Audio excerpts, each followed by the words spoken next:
পদ্ধতিতে যদি এমন এক পদ্ধতি একটা লিস্ট টাঙ্গায় দেবে, আমি ভোট দিলাম এখানে শামীম সাহেবকে বা ধানের শীষে, আর প্রার্থী জিতবে দিনাজপুর থেকে বা খাগড়াছড়ি থেকে, ওই প্রার্থীকে তো এই এলাকার মানুষ চিনবে না, জানবে না, তার কাছে যাবে না। আমাদের দেশ এখনও শতভাগ শিক্ষিত হয়নি, আধুনিক বিশ্বে প্রবেশ করে নেই। অতএব এই উপমহাদেশেও এই পিআর পদ্ধতিতে কোনো অচল। তাই আমরা বলতে চাই, যারা একটি সেই আপনার এই রাজনীতি এবং গণতান্ত্রিক এই পার্লামেন্ট সিস্টেম যে দেশ থেকে আসছে ব্রিটিশ, সেখানেও কোনো পিআর পদ্ধতি নেই। ভারত পৃথিবীর বৃহত্তম গণতান্ত্রিক দেশ, সেখানেও কোনো পিআর বলে কোনো শব্দ নেই।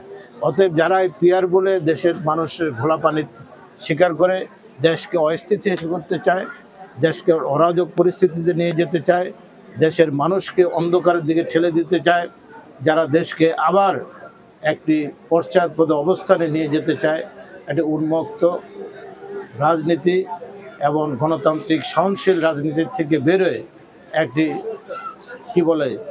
একটি র্যাডিক্যাল রাজনীতির দিকে দেশকে যারা নিয়ে যেতে চায়, যারা বাংলাদেশকে আফগান বানাতে চায়, সিরিয়া বানাতে চায়, তাদের হাত থেকে বাংলাদেশের মানুষ ভোট দিয়ে, আমরা আশা করি সরকার, অন্তর্বর্তীকালীন সরকার ভোট দিয়ে, অতি দ্রুত ভোট দিয়ে, বাংলাদেশের সেনাবাহিনী যেখানে ভোট চাচ্ছে, নির্বাচন কমিশন প্রস্তুত, সেনাবাহিনী নির্বাচনের পক্ষে এবং সমস্ত প্রশাসন নির্বাচনের পক্ষে, অন্তর্বর্তীকালীন সরকারও নির্বাচনের পক্ষে। অতএব আমি মনে করি যেই পদ্ধতিতে বাংলাদেশে অতীতেও ভোট হয়েছে, মানুষ ভোট দিয়েছে, কোন পদ্ধতি 91 সালের 27শে ফেব্রুয়ারি বিচারপতি সাত্তার 90 দিনের মধ্যে যে নির্বাচনটি অনুষ্ঠান করেছেন, সেনাবাহিনী তাদের সর্বাত্মক সহায়তা করেছেন, এর চেয়ে সুষ্ঠু নিরপেক্ষ নির্বাচন আর হয়নি।